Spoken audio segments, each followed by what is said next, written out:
Alright, good afternoon guys. This is Rick here with my Byron F16. You guys have bared with me for a better part of a year or so with this project from start to finish, and I dare say it's 100% complete this time. Ready to fly as we see it. So a couple things, just going to give you a walk around the airplane. A couple things I'd like to just point out which were somewhat different or controversial about the build was the first one was that I painted directly over the foam on the wings and the stabilizers and the vertical stab as well. So originally we were supposed to use Econocoat. I'm not a big fan of plastic films and fair amount of experience painting. Personally, I mean, you may disagree with me. I don't believe that the Econocoat adds a whole lot of strength to the foam core wings. So therefore I decided just to omit it. I used, thanks to this forum here, the guys have been using the Minwax polyacrylic directly over the foam, and of the several products that I've tested, that's the one that worked the best. Basically appears to me to be Elmer's glue, just thinned out a lot. But at any rate, I used 5 or 6 coats of that, sanding it almost entirely off in each coat to kind of act as a little bit of a filler. Once that was done, I've used automotive primer. Just as a note, I used a rattle can primer, which was okay. But it takes a long time to dry, on the order of maybe 2 days before I can sand it without clogging up the sandpaper. After building this for a while for the fuselage, I purchased a gallon of automotive primer, filler primer, and man, what a pleasure that is. It's dry in 15 minutes, you can sand it down and put another coat on.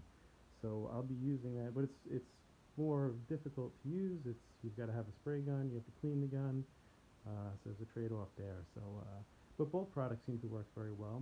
Once that was done, I used a guide coat of either orange or blue paint on all the surfaces. Not so much the fuselage, but for the wings and the tail feathers, to get them perfectly straight and sand the guide coat off. The guide coat tells you where it's high and where it's low. You can maybe see the fluorescent light in the background there is perfectly straight. There's no gaps or low spots in that wing. So I do, that is one thing that I do, makes me feel good about the project, so I spent a lot of time with that. And after that, then of course was the white base coat went down, then the blue, then the red, then the decals, which came from Cali Graphics, and she did an amazing job. You'll see in the bottom, I've got the Thunderbird scheme, and that was a stencil that she made. But you'll see that in a second. I'll do a second video and flip it over. So that's the finish. The second controversial thing I did here was the full flying rudder. Part of in my research of this build, one of the things that seemed to me lacking in this airplane was there were two things. There was flutter of the rudder and ineffectiveness. Now I have determined, again, I may be wrong and you may disagree, that's fine, that the rudder was fluttering because from about this point here to about there was a 440 torque rod, which went to the inside, and it used a push rod to go to the front to the rudder servo. So I maintain that the flexibility in that torque rod, which came in the kit, and I don't have it anymore, but it's certainly not a very stout piece, and the small linkage pieces between that and the long push rod, that's where the flutter came from. Now, from what I also read, those guys that did get it to work successfully didn't say it really did a whole lot in flight. And so for me, I'm an IMAX guy, giant scale, and I fly with a lot of rudder, and to put all this effort into a 3-channel plane just didn't really thrill me. So I said, alright, so why don't I just double the rudder, which was about here. Well, then once you do that, that puts it about here.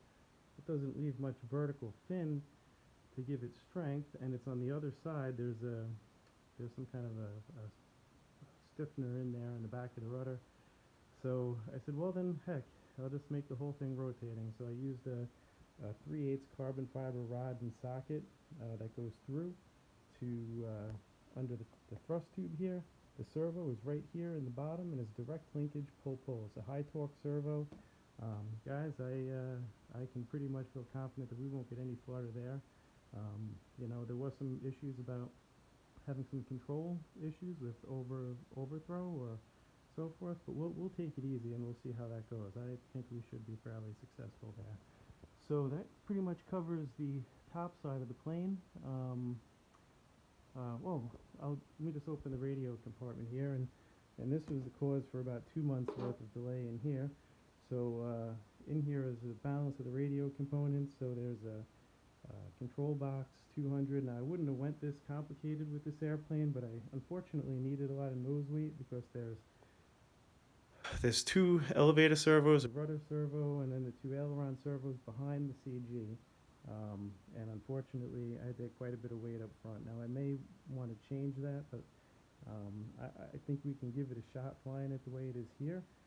So I took advantage of that. I put two batteries in the nose, and it needed some lead as well. And it's hard to see, but there's a removable plate here that pushes the batteries up front. You can see I've got my retract servo, my in-flight needle control. Oh, this is a throttle servo and in-flight needle servo.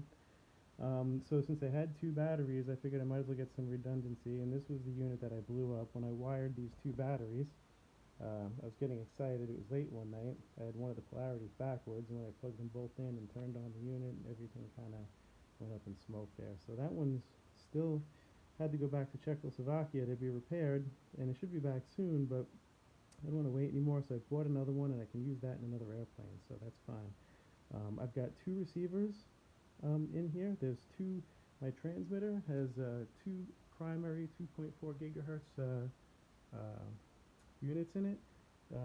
So it talks to the airplane by two independent sources, and the control box sorts that out, and all my servos plug in direct. It's a high voltage setup, so there's two LiPos in front, no regulators, and that in a nutshell is about it. If you look back here, you can see the nose gear setup.